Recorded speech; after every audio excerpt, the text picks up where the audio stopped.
pleasure to be here, honor to be here. I thank the Society for the invitation to come speak, and also want to thank Mark for his persistence in arranging this, which included reminding me on a couple of occasions that his cousin, Chris Arndt, who was one of my dear graduate school professors, spoke to the Society 30 years ago.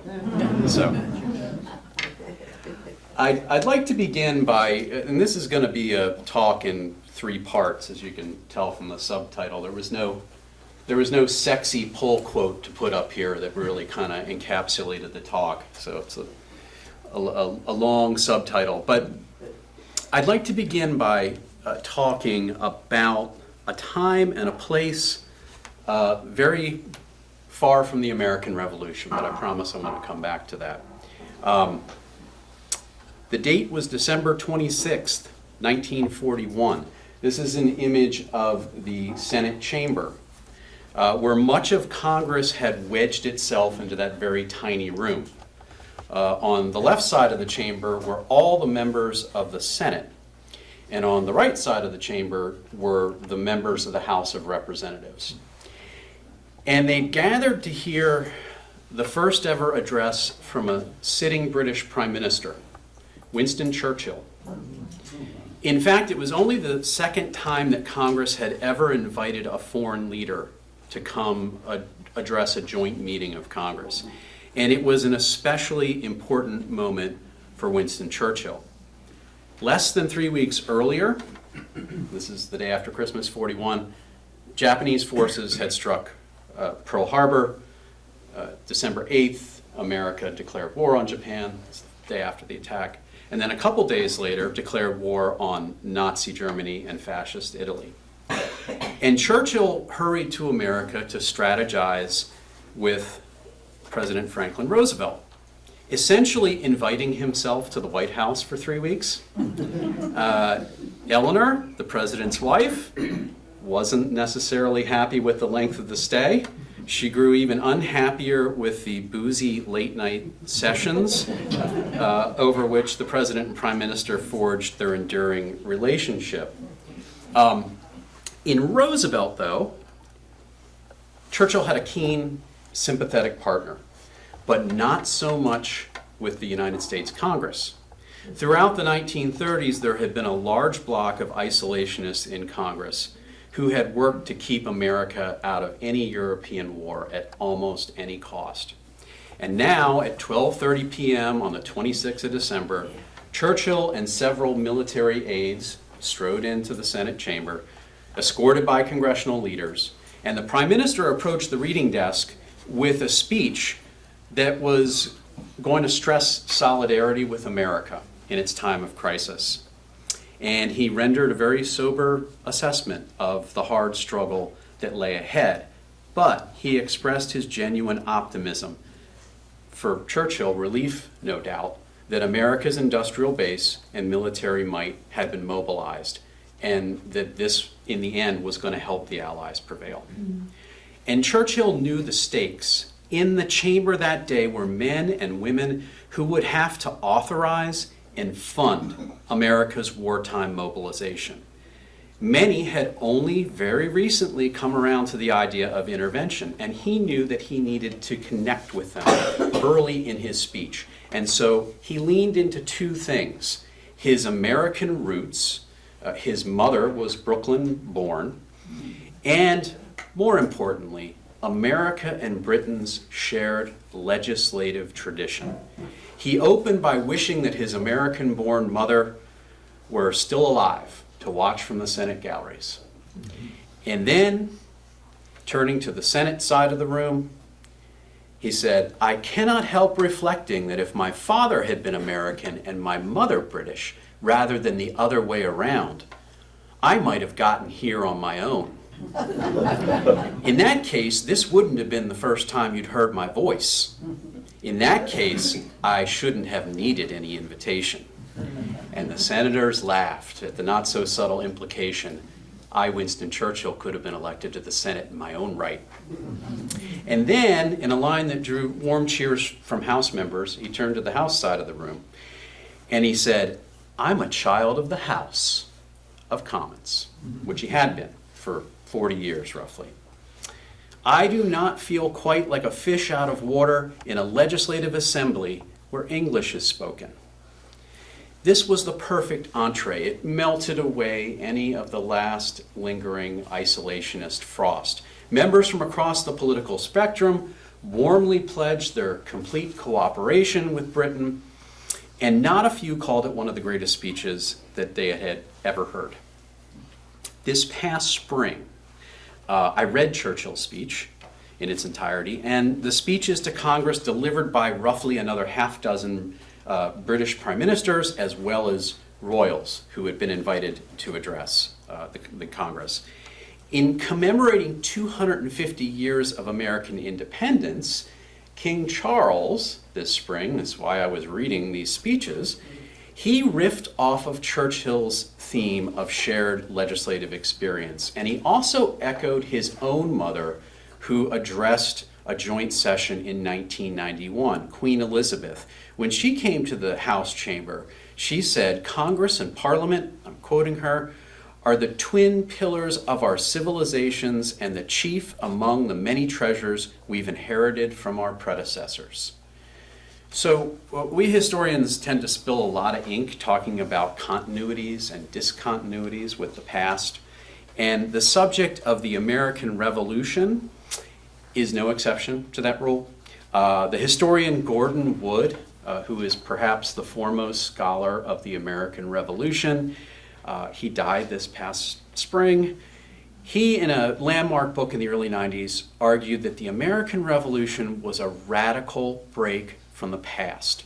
Not only did Americans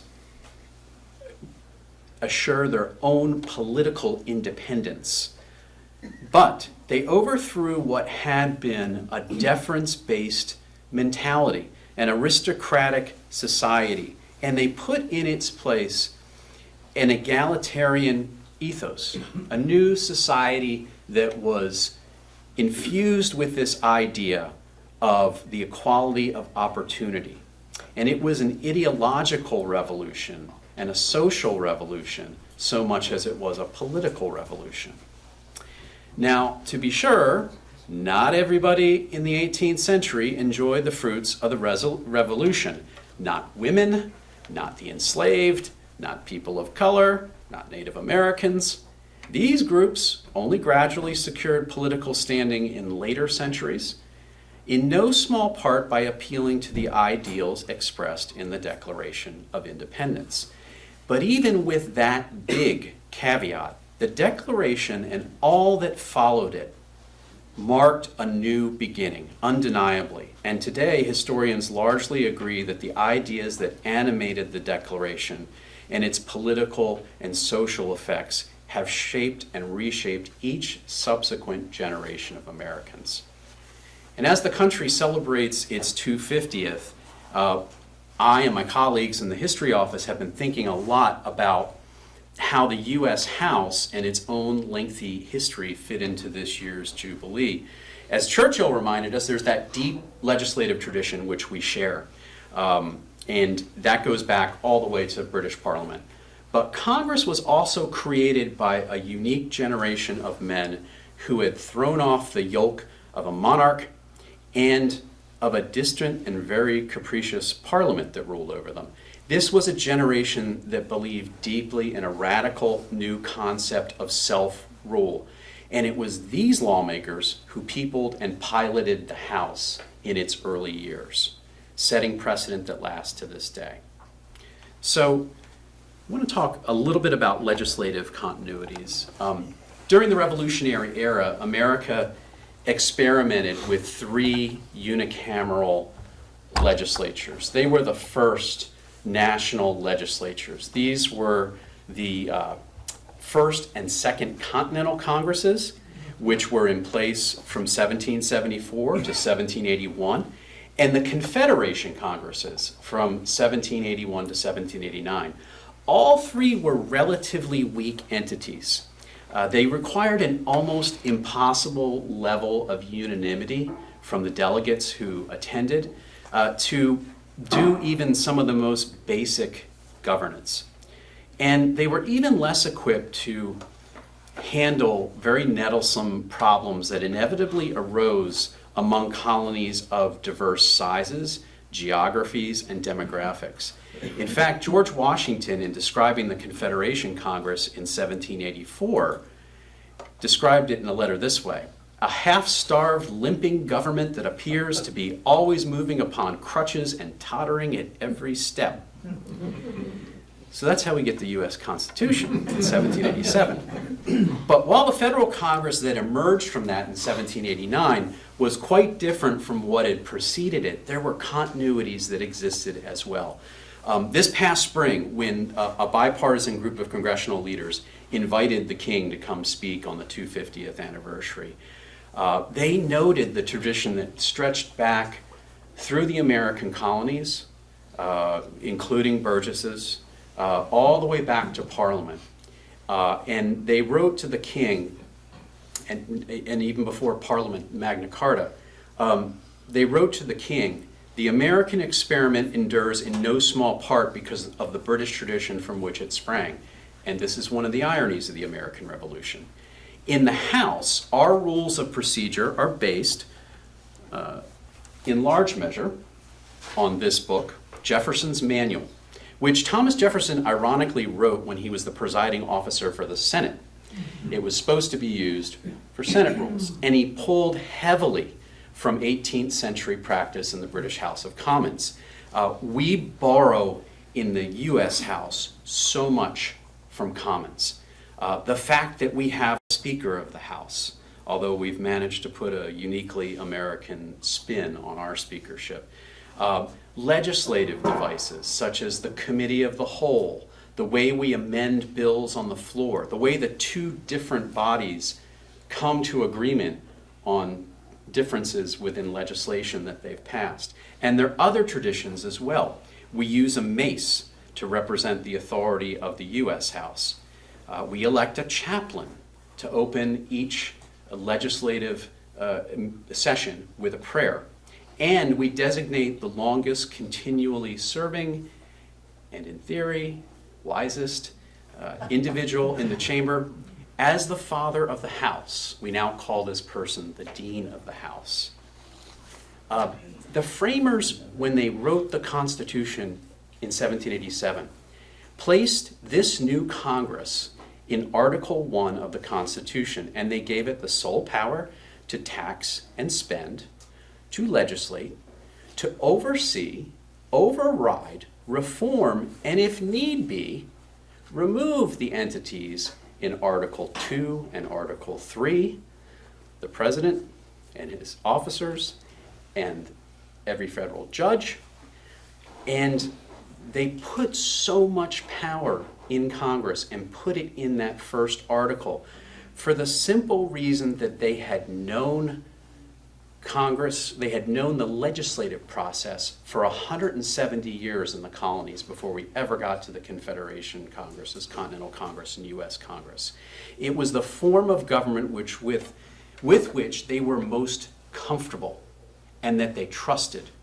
To do otherwise, to echo Mr. Churchill, would have put them outside of their comfort zone, like fish out of water. So, I want to get to the revolutionary generation. Because continuities aside, the legacy of the revolution shaped the U.S. House in a profoundly new manner.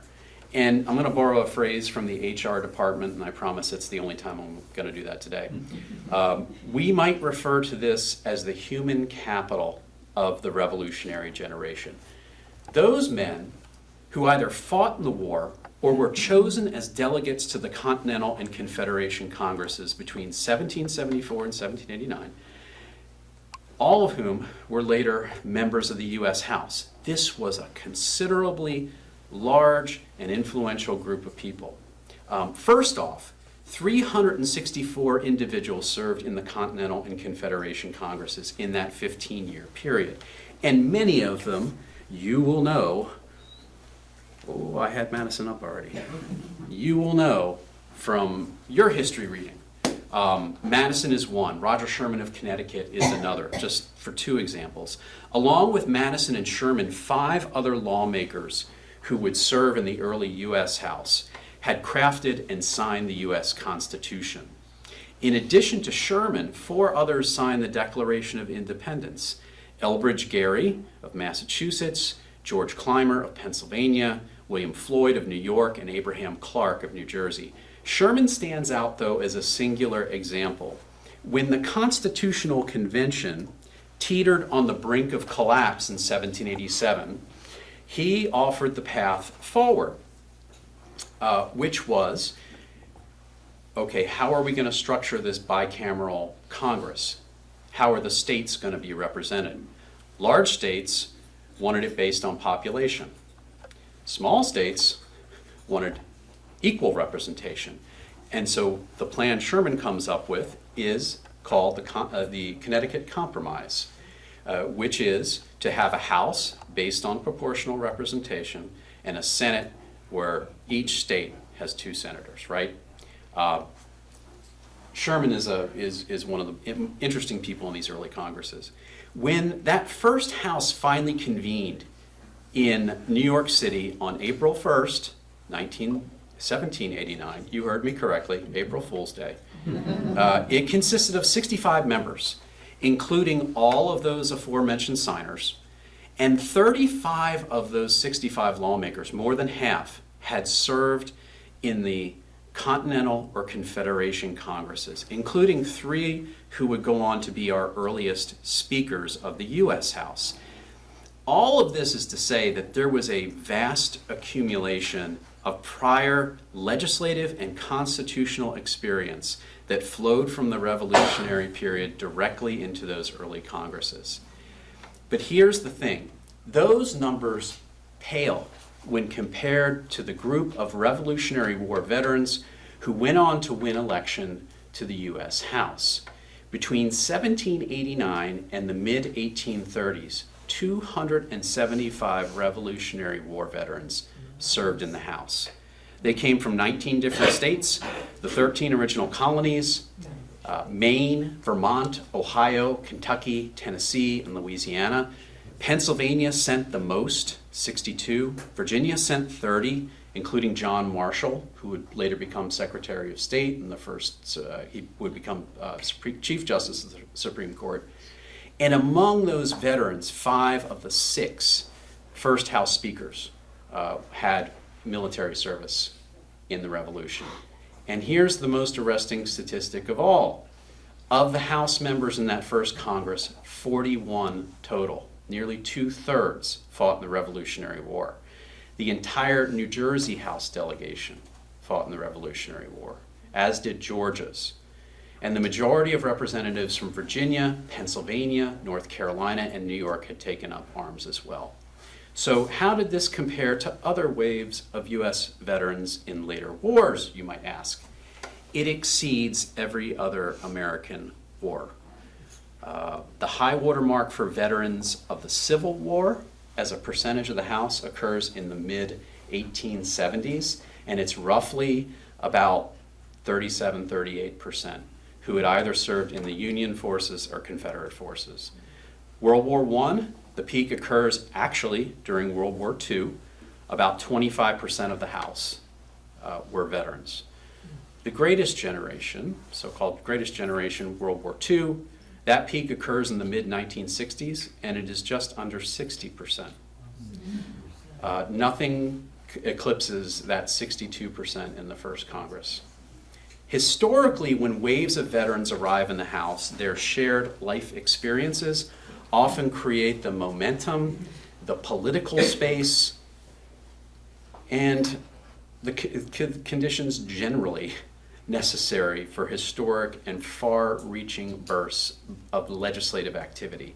The experience of taking up arms in the Revolution made this group of veterans particularly consequential.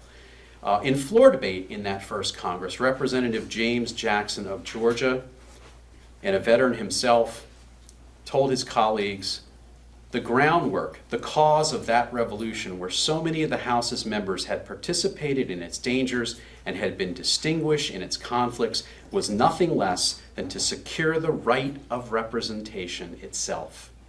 And what did that first federal Congress do in 1789? infused as it was with veterans and legislators from that revolutionary period, well, it remains one of the, if not the, most remarkable Congress that we've had. It finished what the founders started, filling out the Constitution's skeletal framework. It established the Departments of State and War. It created a patent process, the first U.S. copyright law, the first Bank of the United States, the first tariff system, and the U.S. Treasury. It stood up the entire federal judiciary, creating the Supreme Court, district courts, and the Office of U.S. Attorney General. Congress forged a major compromise in which Revolutionary War debts incurred by the states were subsumed by the federal governments. This benefited northern states, which were deeply in debt. And in return, southern states had a priority, which was to put the national capital, which had originally been in New York, closer to the south, and that's how we get Washington, D.C. on the banks of the Potomac River. Last but not least, under the leadership of James Madison in the House, Congress authored a series of constitutional amendments, 10 of which, when they were ratified by the states, became the Bill of Rights. That's all in the first federal Congress. One historian described the legislative output of the first Congress as a, and I'm quoting him, a feat of collaborative political creativity that has rarely been rivaled. Few Congresses compare, maybe the Civil War Congresses, maybe some during the Depression era, but unlike those examples, each of which were born of crisis, that first Congress breathed life into the Constitution, and it established precedents that still guide the nation's government and set the stage for political battles which we still fight. Okay, strict versus broad interpretations of the Constitution, states' rights, federal powers, the struggles between the legislative, executive, and judiciary. The Northern Neck's contribution to the first Congress, and Wyatt is going to send me back to the books because we have a slightly different take on this, but according to my sources, the first individual to represent the geography that includes the Northern Neck was this man, John Page. He's a teenager in this portrait, which should give you a clue that he came from a very wealthy family in Gloucester. And he studied at William and Mary. In the 1760s, he served under George Washington during the French and Indian Wars. He later would become Lieutenant Governor of Virginia in the 1770s. And during the Revolution, he raised a Gloucester County regiment and served as a colonel in the Continental Army. And he served in the first 4 federal Congresses from 1789 to 1797.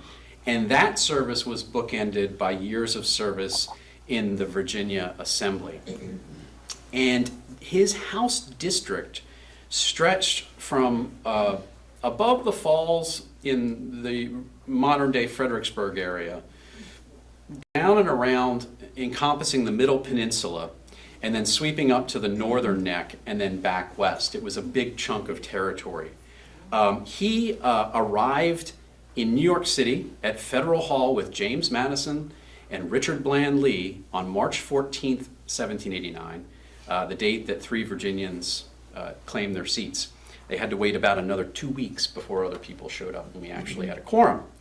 In that first Congress, the House didn't have a system of standing committees, and this was because members generally feared giving any one committee too much power to specialize on a topic. And so what the House would do was it would call a committee of 3 to 5 people into being, very carefully instruct them on how they were going to report back to the House. And once that committee finished its job on whatever piece of pending legislation, it reported back to the House, and then it went out of being. So in that first Congress, this was a very unwieldy system. This lasted for more than a decade. We had about 220 committees. So for those of you who don't like committee work, you probably wouldn't have wanted to have been in the House in those years. Page served on 11 of those select committees, and he chaired 5 of them, which speaks a little bit to his rank among his colleagues. He dealt with matters such as appointing the nation's first surveyor general, handling payment for surveying New York's western boundary, assuming Georgia's wartime state debt, establishing a method to authenticate public acts and judicial proceedings among the states, and then a range of private petitions from individuals who petitioned Congress directly. This was the bulk of Congress's work, really, in the late 18th and early 19th century. And Page admired how his Revolutionary War veteran colleagues, alongside whom he served, went about their work with a humility that belied their vast experiences. In May 1790, in the second session of the First Congress, Page spoke on behalf of providing a pension to Baron Frederick Wilhelm von Steuben, who was the Prussian military officer who trained the inexperienced Continental Army at Valley Forge. And the bill before the House was to give him a lifetime pension. Von Steuben basically created the beginnings of the modern American Army. And Page wanted to recognize this. He told his colleagues, "The importance of those services would not have been displayed to you by many officers now in the House, had they not, from the delicacy peculiar to American officers, who having laid by the name and dress of soldiers, and mixed with their fellow citizens in civil life, refrained from appearing more knowledgeable in military affairs than other members of the House." So following the first census in 1790, the Northern Neck was drawn out of Page's district.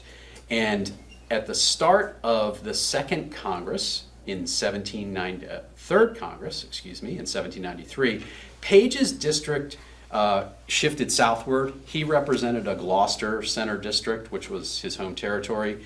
And the fellow who takes over as representative for the Northern Neck was John Heath, namesake of the town.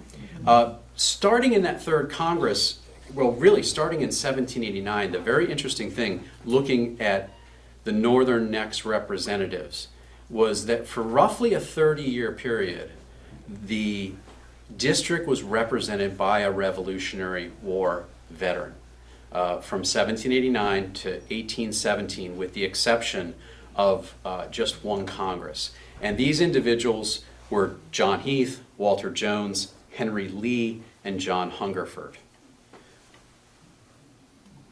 And along the way here, I very pleasantly and somewhat with some embarrassment have to admit that I did not know that there was another capital connection separate from John Heath and these members.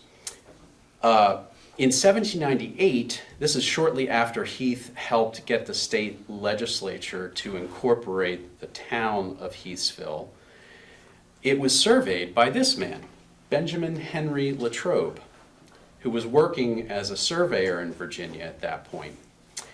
He would later be named by Thomas Jefferson as the surveyor of public buildings. And he was responsible for building the south wing of the original Capitol in Washington, D.C., which was the House wing of the Capitol. And he finished that, and he built much of the north wing as well, the old Senate chamber. And you can still go into, take your tour of the Capitol building and walk into some of these rooms that Latrobe designed. When he surveyed Heathsville, he laid out a simple plot. I think it was 40 lots, and he was in and out quickly. But he built this wonderful room. This is an 1822 painting by Samuel Morse, the inventor, who was also a painter. This is at the National Portrait Gallery. And he also worked with Dolly Madison to design, to decorate the White House, right, which of course burned in 1815. And he had left the Capitol by then because they had run out of construction funds in 1811. But they brought him back after the British burned the Capitol. And so he redesigned these spaces. Yeah, it's a great connection. So the last Revolutionary War veteran to serve in the House was a man by the name of Jeremiah McLean of Ohio. And during the Revolution, he had led a contingent. This is not a Virginian. This is the very last Revolutionary War veteran. He led a contingent of Pennsylvanians from Western Pennsylvania against the British. He was 17 years old. At age 18, he was named the rank of general. McLean held a seat in the 23rd and 24th Congresses. This is from 1833 to 1837, and he's the last Revolutionary War veteran to leave the House. But the spirit of 76 persisted even longer on Capitol Hill. The bitter fight over the westward expansion of slavery reached its peak in the 1850s, and Congress was paralyzed. In the House, our proceedings really were reduced to a crawl. We had a speaker election in late 1855, early 1856 that took 2 months and 133 ballots just to elect a speaker.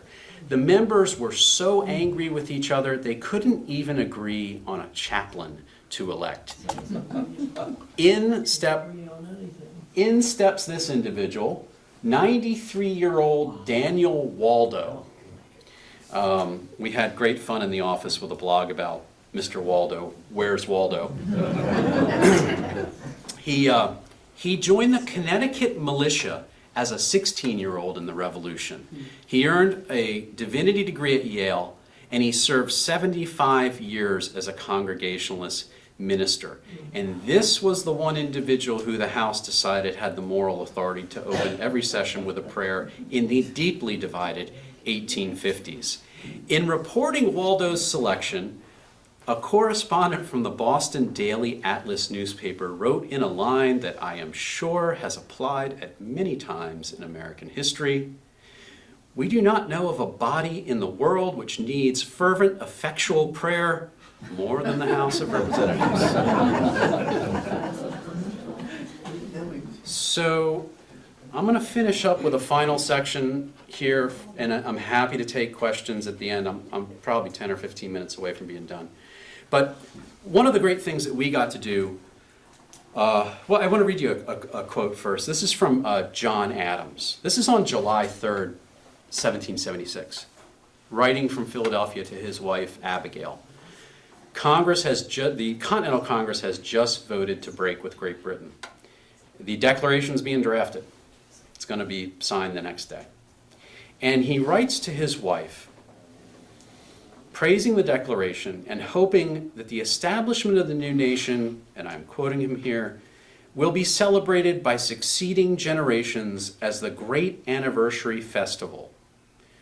The nation's founding, quote, ought to be solemnized with pomp and parade and shows and games and sports and guns, bells, bonfires, and illuminations from one end of this continent to the other, from this time forward forevermore.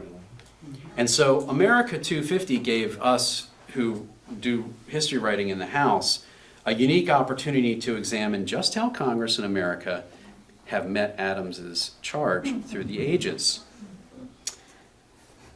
As the very last cohort of Revolutionary War veterans began to leave Congress, the nation celebrated the Declaration's 50th anniversary in 1826. And as part of the run-up to that, Congress invited in 1824 the Marquis de Lafayette, Washington's great ally during the war, to embark on what would be a 13-month tour of America. With the invitation came a substantial gift. A Congressional Select Committee in the House put forward a bill awarding Lafayette $200,000 for his contributions to the America during the Revolution. That is many millions in today's dollars. It's at a time when lawmakers in the House earned $8 a day, and only when the House was in session. The Senate decided that Lafayette deserved even more, however, and when the bill went to their side, they added a provision to give him 24,000 acres of public land. Some House members fretted about the cost of such largesse, and they debated it for a few days, but the fear of seeming ungrateful outweighed the concerns about the debt, and the House and Senate both approved the money and the land. Lafayette was deeply in debt at this time, and when he learned of the gift, he sent a letter to Congress expressing his appreciation, later confessing his belief, quote, that the American nation has done far too much for me. Nevertheless, he cashed the check.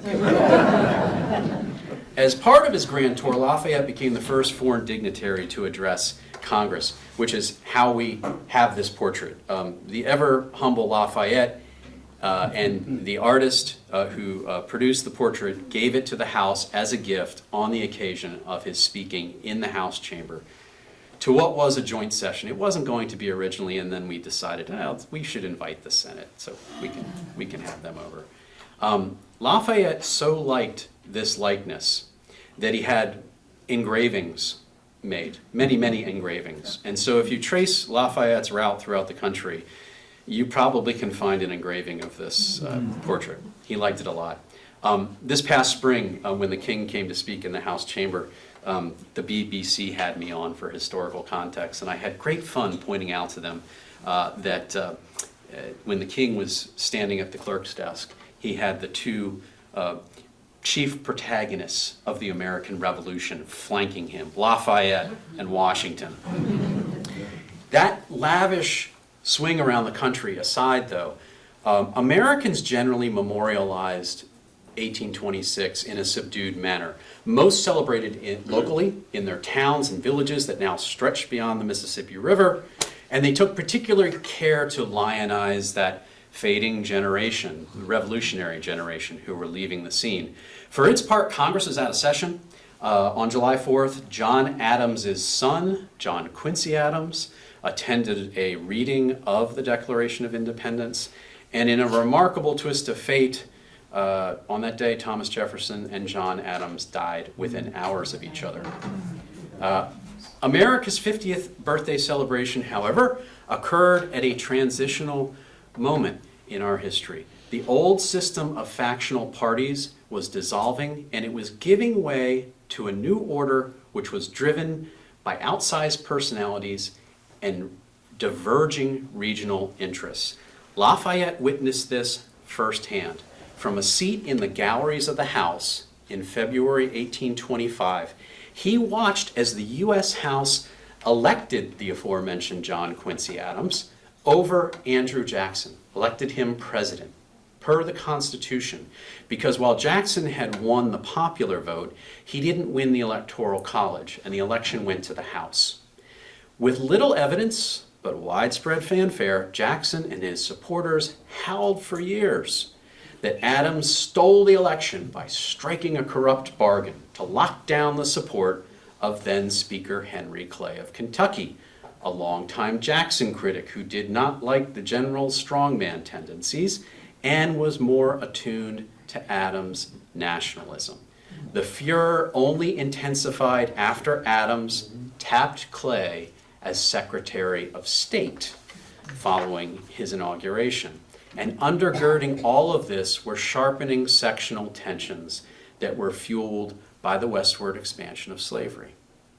So fast forward another 50 years, 1876. This is barely a decade after the nation fought a fratricidal war in which 700,000 Americans died. As early as 1871, House members had advanced proposals to celebrate America's centennial. Congress was really at the heart of this process. It debated, and it will not surprise you, for several years over whether and at what expense the federal government should pursue this undertaking. The chairman of the House Committee on Manufactures, a man by the name of Daniel Morrell, led a successful push to create a Centennial Commission, and shortly afterwards, Congress authorized a finance board for the Centennial, and that helped raise about $5 million in public funds, and Congress debated a little longer, and kicked in another $2 million to ensure that the U.S. Centennial Exposition in Philadelphia would be completed. And many lawmakers hoped that this would bridge that gulf between North and South after the Civil War.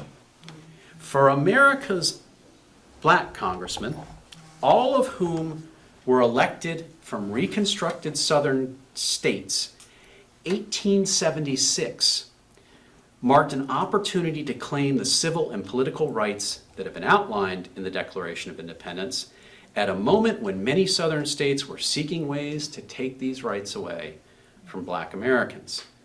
This man, Hosea Walls of Florida, was born enslaved. He was a Civil War veteran, one of 13 black representatives elected during the 1870s. And for Walls and many of his black colleagues in the House, the Declaration of Independence had set important and lasting promises. One that a group of radical Republican members during the Civil War, Thaddeus Stevens of Pennsylvania, Charles Sumner of Massachusetts, strove to help that community redeem. In one of many House debates over funding for the Centennial Exposition, Walls commended the U.S. government for persevering through what he called a century of practical trial. The real power of the Declaration, Walls said on the House floor, was that it had arranged in systemic order and for a practical purpose in the promotion of human happiness and progress those simple, forcible, and undoubted political truths which have long been acknowledged as true in the abstract, but never really embodied in any actual existing form of government. And to reach 100 years with newly enfranchised African Americans in Congress to mark it was a glorious achievement to be celebrated accordingly. So that 1876 Centennial Exposition in Philadelphia was a roaring success by any standard. It united people from every corner of the country. There were more than 10 million visitors who went to Philadelphia to visit. That was a large portion of the American population at the time. And they were treated to an array of exhibits that highlighted American industry. You could admire American paintings and sculptures, new technology, regional products. There were craftsmen who made furniture, jewelry, musical instruments, and glassware on site. The Smithsonian Institute displayed preserved animal and fish specimens from across the country, and the Interior Department presented what one guidebook called a, quote, rich display of Indian curiosities solicited from Native American nations. Not to be outdone, the War Department demonstrated modern weaponry at the disposal of the U.S. military, including the rapid-fire Gatling gun. But once again, our politics were deeply unsettled. In 1876, a presidential election year, voter intimidation, fraud, outright violence marred federal elections throughout the South, producing disputed slates of electors in South Carolina, Louisiana, and Florida that left the Electoral College indecisive. Democrat Samuel Tilden won the popular vote over Republican Rutherford Hayes, but the disputed electors left the contest undecided. And this time, rather than have the election decided in the House, Congress created a special commission composed of representatives, five senators, and 5 Supreme Court justices. And in the end, that 15-member commission awarded the election to the Republican Hayes. But Democratic majorities in Congress got what they wanted too, which was an end to federal control of southern state governments. And the removal of federal troops effectively ended Reconstruction.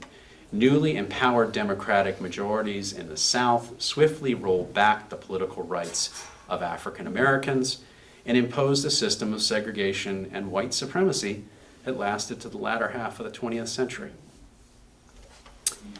1876 to 1976.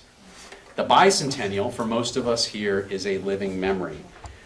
I was 7, and my memories are more discrete snapshots rather than a big panoramic remembering, and we were sitting last night talking, trying to remember what we were doing on July 4th. I remember being at a lake and watching the fireworks at the lake. This is in southern New Jersey. We lived in the Pine Barrens in New Jersey at that point. My mom remembers Philadelphia. We went to Philadelphia sometime around the bicentennial. It did more than add to my growing interest in history. At the national level, the celebration for the bicentennial gave momentum to the creation of history offices in the U.S. Senate and the House for the first time, and as well as other federal agencies. And so the bicentennial is really, I have to thank for my later career, for creating the history offices. Congress celebrated America's 200th anniversary by opening what was known as the Centennial Safe. And there's our speaker at the time, Carl Albert from Oklahoma. There's the safe. So this was a safe that was sealed in 1876. And it included things like a silver inkstand used by the poet Henry Wadsworth Longfellow, a temperance pamphlet, photographs, a scroll, an official scroll with the names of the members of the Congress from 1876, including Josiah Walls and his colleagues. In a ceremony in National Statuary Hall, the old hall of the House, Queen Elizabeth unveiled one of the oldest extant copies of Magna Carta. This is at the reception. It's Nelson Rockefeller on this side, Carl Albert on this side. Magna Carta had, of course, 550 years after it had been drafted, had inspired the Declaration of Independence in part. And the British government was kind enough to loan us one of the 3 oldest copies of Magna Carta, which was on display in the Capitol Rotunda for a year. And then when that went away, they gave us a gold embossed artistic rendering of Magna Carta, which is still in the Capitol crypt. You can see it today. It's on display if you take a tour of the Capitol. The Queen, during the ceremony, smiled as she told the audience that she liked to think, quote, "the founding fathers of this great republic, acting in what I like to think was a typically British way, broke the constitutional ties between America and Britain." On July 4th, 1976, Gerald Ford spoke to a crowd of dignitaries assembled in Congress Hall in Philadelphia. This is where the House met for the first roughly 10 years of its existence before the national capital in D.C. was ready for Congress to occupy. And Ford was a man of the House. He was elected from a Grand Rapids, Michigan district in the late 1940s. And he served nearly a quarter of a century. He rose to become the Republican leader in the House. In late 1973, President Richard Nixon nominated him to succeed the disgraced Spiro Agnew as vice president. Congress concurred, and barely 9 months later, he succeeded Nixon, who resigned the presidency in the face of certain impeachment by Congress. Ford remains the only person ever unelected by the Electoral College to serve as vice president and president. Ford's speech that day celebrated the highlights of what many had come to know as the American century. Events such as the moon landing, civil rights movement, the victory over the fascist powers in World War II. However, his remarks also had a healthy dose of humility. The tumult of the Watergate scandal, paired with the still relatively recent withdrawal from Vietnam, had cratered the public's faith in government. In 1960, if you had asked 10 Americans on the street, do you trust your government implicitly, 6 to 7 in 10 would have said yes. By 1975, that number had been flipped on its head. Added to that was a decade of economic malaise, an extended period of inflation, stagnant job growth, wage growth, high energy prices. And Americans were in a sour mood. Ford, who had pardoned Nixon in the fall of 1974 and faced intense backlash for it, understood Americans' restlessness and unease. This is what his speech, part of it. "Liberty is a living flame to be fed, not dead ashes to be revered, even in a bicentennial year. It is fitting that we ask ourselves hard questions, even on a glorious day like today. Are the institutions under which we are living working the way they should? Are the foundations laid in 1776 and 1789 still strong enough and sound enough to resist the tremors of our times? Are our God-given rights secure, our hard-won liberties protected? The very fact that we can ask ourselves these questions, that we can freely examine and criticize our society, is cause enough for confidence. In our own lives, big anniversaries, wedding anniversaries, years on the job, birthdays, these all provide helpful moments for us to reflect on personal accomplishments that we've achieved, as well maybe as promises that we've postponed. And for the country, milestone anniversaries of the Declaration have been no different. Throughout our history, an anxious through line connects us in 2026 to 1976, to 1876, to 1826. Americans have rightly celebrated the ideals embodied in the Declaration, that wonderful document, even while the nation has struggled to practice those aspirations. In his letter to Abigail, even John Adams, as he was enthusing about the need to celebrate subsequent anniversaries of the Declaration, expressed a clear-eyed view of how hard it would be to make the new American nation last. I'm well aware of the toil and blood and treasure that it will cost us to maintain this Declaration and support and defend these states, Adams wrote his wife. Yet through all the gloom, I can see the rays of ravishing light and glory. I can see that the end is more than worth all the means.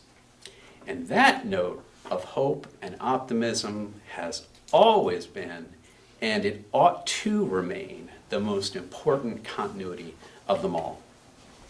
Thank you. I'm happy to take questions.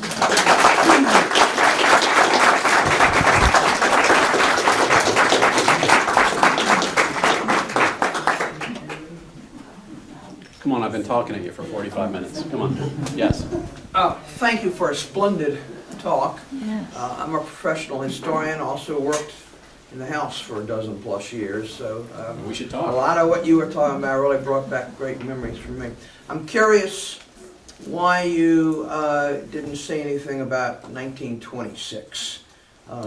Was it a different type of celebration?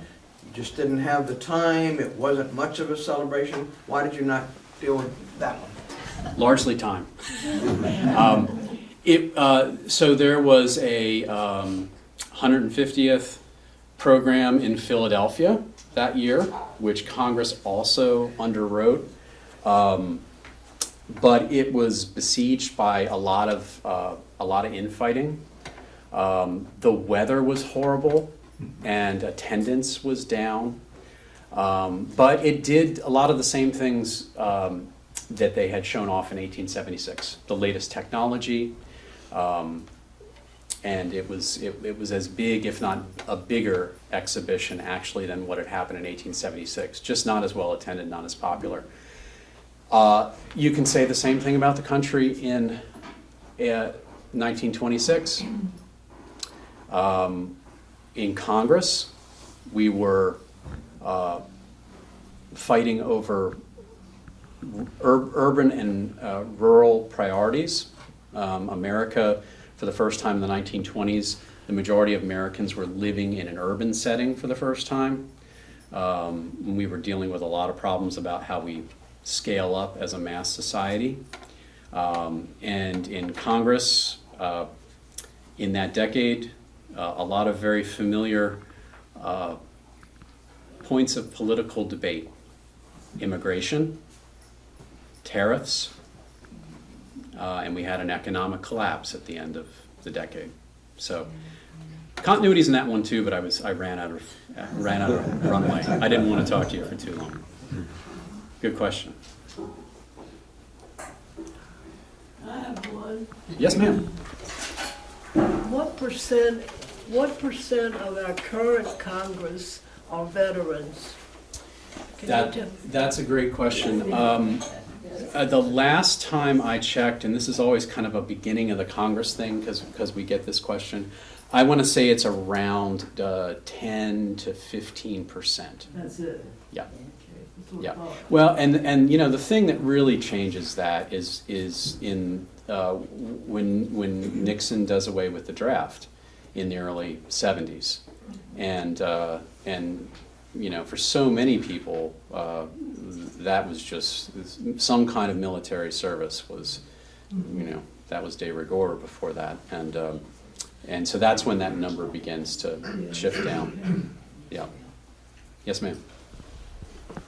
Yes, I was wondering, you talked about all of the wars and the people that were serving in the House. Mhm. Vietnam War, you didn't mention that, and I was thinking there are probably very few. And actually, my dad, a Vietnam vet, and I tried to pull this together. That's a very hard war to come up with a number, but it's somewhere in the 20% range. I just didn't have an exact number. Yeah. Thank you. Yep. Sure. Matt, Yes, sir. who is the dean of the House today? The dean of the House is Hal Rogers from Kentucky. He's been dean since John Conyers left, and prior to John Conyers, it was John Dingell, who is the longest serving member of either chamber. Dingell served in the House for 59 years. Yeah. So, yeah. Hal Rogers of Kentucky. Yes. Yeah, can you give us just a brief description of what your duties include? It's a little bit of everything, which is kind of the wonderful part of the job, because it's a variety of things. I got into this from an academic program that told us nothing about public history in D.C., and we were 10 miles north of D.C. Their expectation was you were going to go teach at a university with a doctorate. And along the way doing research, I got connected to a whole interesting group of people who were working at cultural institutions downtown, federal agencies, and so that's one of the things that drew me to the job. Every day is different. I am very involved in doing oral histories with former staff and members of the House. We started the House's first oral history program back in 2004, and we now have interviewed somewhere north of 600 individuals, interviews, some multi-part interviews. A lot of these are available on our website, which I've pulled up, history.house.gov. We answer a lot of reference questions. We get questions from members and staff. There's the institutional side of our work. If we get a question from the leadership, we're on that, right? But to be honest, the bulk of our reference work comes from off the Hill. So it can be people who are doing genealogical research, scholars, students, teachers, the press, and that's another big piece of what we do. We also advise on the museum content at the Capitol Visitor Center. If you get a chance to go into the Visitor Center, it has a whole section on the history of Congress and the art and the artwork and architecture of the building. So we help advise on that as well. And then we maintain this website, which on a good traffic year can get anywhere from 4 to 5 million unique visitors. We maintain the Biographical Directory of Congress, which feeds into this. It's a separate website. But so the House has had 11,000 members plus back to 1789, and we maintain that database where you can get a resume-style biography and then find out more about where someone's manuscript collection is, what books they've written, or what books have been written about them. So that's some of what we do. Yes, ma'am. And I'll come back to you. Oral history research, are there videos of those Yes. interviews? Okay. Yes. And they're So- on the website? This isn't live because I don't have an internet connection, but if you go to this oral history tab and pull down, we have, it's not all the interviews, but we have a lot that are up there, video and audio. Okay, great, thank Yeah. you. And it's everyone from pages, who we don't have anymore in the house, you know, the little messenger boys and later girls, to the earliest page we interviewed was in the 1930s. And up to speakers of the House. We interview everybody. You had your hand up. Yeah, I love that you have oral history. That's exciting, and I'll look at that. Not intended as a loaded question, but when you were talking about Adams writing the celebration with sports and guns and parades and fireworks, and do you have any idea how history will look at this year? I'm a historian. I'm not a. Yeah, I kind of feel. It's time and perspective. Yeah, I kind of feel like that through line of anniversaries, whether it's the big round ones or whether it is just a 4th of July that might be the 251st, 252nd. I think it's a time where there's that tension has always been present. That concern about the future. Where is this declaration going? Where is this government going that was constituted in 1787 from a federal government perspective? And versus the ideals that are expressed in the Declaration. I think that runs throughout. I think people will look back on this and it fits the pattern. Thank you. Sure. Anyone else? Matt, thank you very Yeah, much. absolutely. Thank you for the invitation.